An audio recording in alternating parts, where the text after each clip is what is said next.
अगर आप जीवन से जुड़ी सच्ची कहानियों और प्रेरणादायक कंटेंट को पसंद करते हैं तो लाइफ लाइन यूट्यूब चैनल को अभी सब्सक्राइब करें।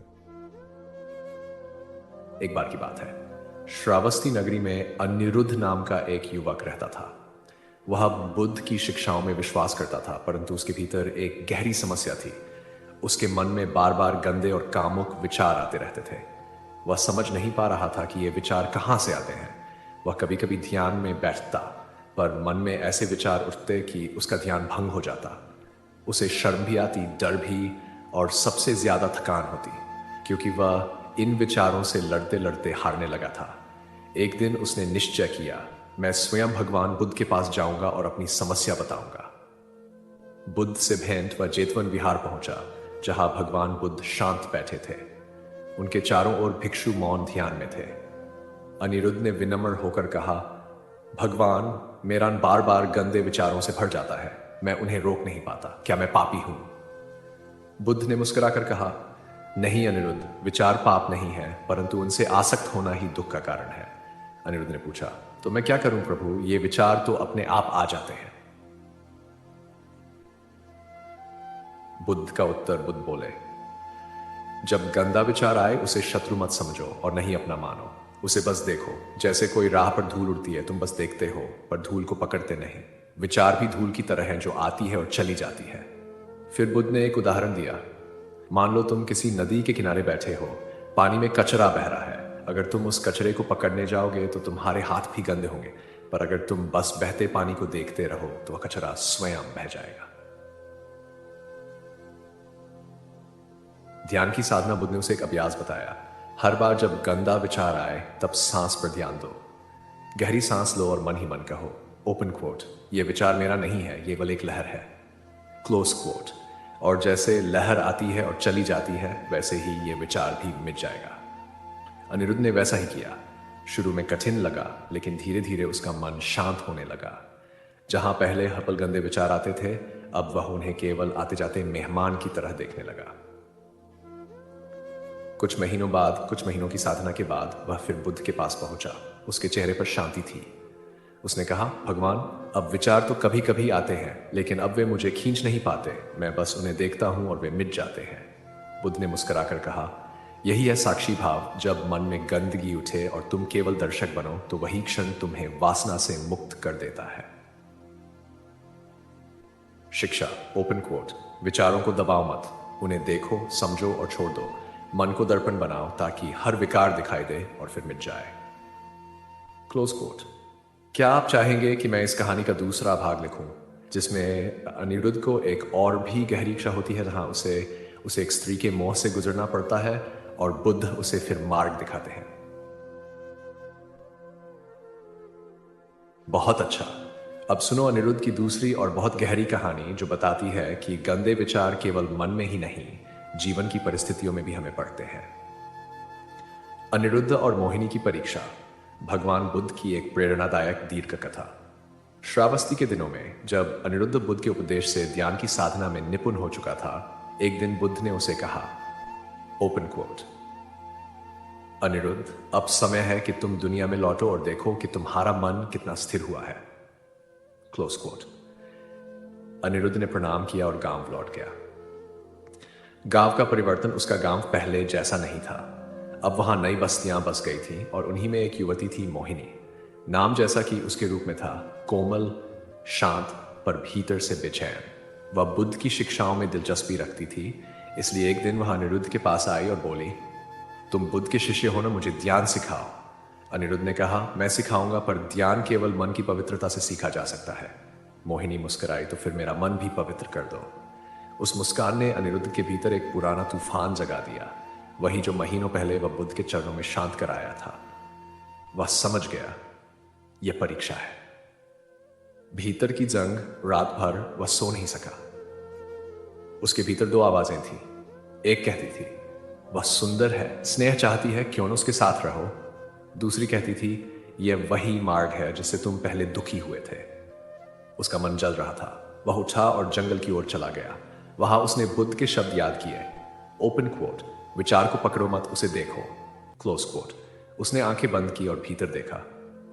उसने देखा कि मोहिनी का रूप, उसका चेहरा, उसकी मुस्कान सब लहरों की तरह उसके मन में उठ रही थी और हर लहर के नीचे इच्छा की एक जड़ थी, मुझे चाहिए। अनिरुद्ध ने गहरी सांस ली और मन में कहा, ओपन क्वोट, मैं किसी को नहीं चाहता, मैं केवल देखना चाहता हूं, क्लोज क्वोट। जागरण की सुबह वह ध्यान में बैठा रहा। घंटों बीत गए और धीरे धीरे वह इच्छा पिघलने लगी। रूप मिट गया, आवाजें थम गई और केवल एक शांति रह गई, जैसे किसी गहरे तालाब में सारा कचरा नीचे नीचे बैठ गया हो और ऊपर का पानी बिल्कुल साफ हो गया हो। उसी क्षण उसे एक गहरी अनुभूति हुई, वासना तब तक रहती है जब तक मैं चाहता हूं, जब चाहना मिट जाता है तब वासना भी मिट जाती है, क्लोज कोट। सुबह हुई, सूरज उगा। वह लौटा और मोहिनी से कहा, मैं तुम्हें ध्यान सिखाऊंगा, पर पहले तुम अपने मन की आकांक्षा को पहचानो। जब तक भीतर आकर्षण रहेगा, बाहर कोई ध्यान नहीं हो सकता। मोहिनी ने सिर झुका लिया। उसने भी साधना शुरू की और कुछ महीनों में उसका भी मन शांत हो गया। बुद्ध के पास वापसी दोनों बुद्ध के पास पहुंचे। अनिरुद्ध ने कहा, भगवान, मैंने मोह का सामना किया और अब मैं शांत हूं। बुद्ध ने शांत स्वर में कहा, ओपन क्वोट, अनिरुद्ध, गंदे विचार तब तक लौटते रहेंगे जब तक तुम ये न जान लो कि वे तुम्हारे नहीं हैं। जिस दिन तुम केवल साक्षी बन जाओगे, उस दिन संसार तुम्हें छू भी नहीं पाएगा।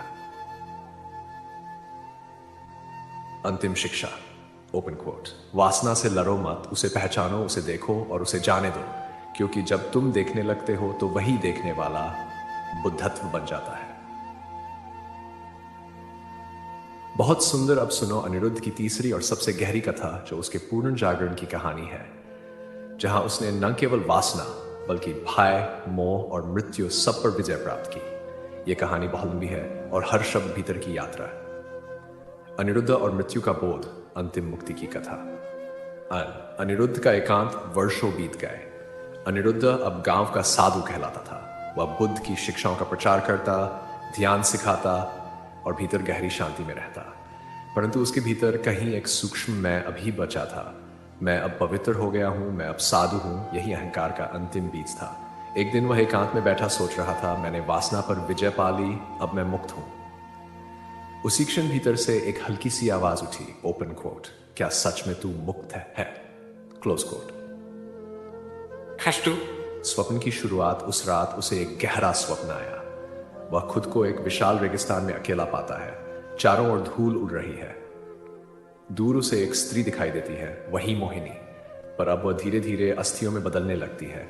फिर वह हड्डियां हवा में उड़ जाती हैं और केवल एक आवाज रह जाती है, ओपन कोट, अनिरुद्ध, यह सब माया है और तू अब भी इससे डरता है।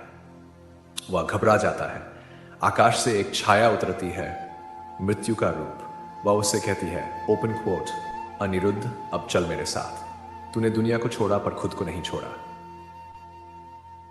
बुद्ध का आना डर के मारे वह चिल्लाता है, भगवान बुद्ध, मुझे बचाइए। और तभी अंधेरे में प्रकाश फूटता है। बुद्ध प्रकट होते हैं, वही शांत मुस्कान, वही करुणा भरी आंखें। वे कहते हैं, अनिरुद्ध, मृत्यु शत्रु नहीं है, वह केवल सत्य का द्वार है। तू उसे अंत समझता है, पर यह तो मुक्ति का प्रारंभ। कोट। अनिरुद्ध ने पूछा, लेकिन भगवान, मुझे डर क्यों लगता है?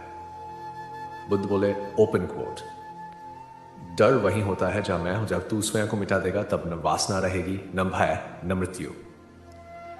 4. मृत्यु का सामना। बुद्ध की आवाज शांत हो गई। अंधेरा फिर गहरा हुआ। मृत्यु ने कहा, अब आ अनिरुद्ध, पर इस बार वह भागा नहीं।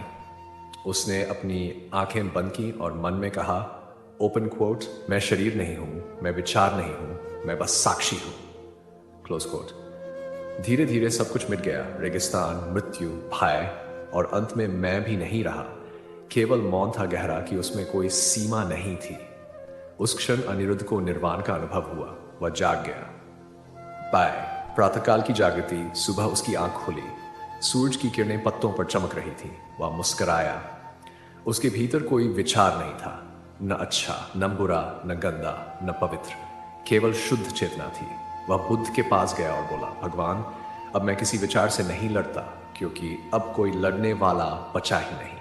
बुद्ध ने उसे देखा और कहा, ओपन कोट, अब तू वही बन गया है जो तू सदा से था, एक शांत सागर जिसमें लहरें आती हैं पर सागर कभी नहीं बदलता। Close quote. अंतिम उपदेश। बुद्ध ने कहा, ओपन कोट, अनिरुद्ध, ये याद रखना, वासना, भय, क्रोध, ये सब मन की तरंगे हैं। तरंगों को मिटाने की आवश्यकता नहीं, बस ये समझ ले कि तू सागर है, तरंग नहीं। Close coat. अनिरुद्ध ने नम्र होकर प्रणाम किया। उसका चेहरा अब सूर्य जैसा शांत और निर्मल था। वह एक गहरी सांस लेकर बोला, अब मुझे कुछ चाह नहीं है, अब मैं केवल देखता हूं और वही देखना है। अंतिम शिक्षा। Open quote. गंदे विचारों से डरना नहीं चाहिए, वे केवल मन की छाया है। उन्हें पहचानो, उन्हें स्वीकारो और धीरे धीरे वे स्वयं मिट जाते हैं, जैसे सूरज के आगे अंधेरा। Close coat.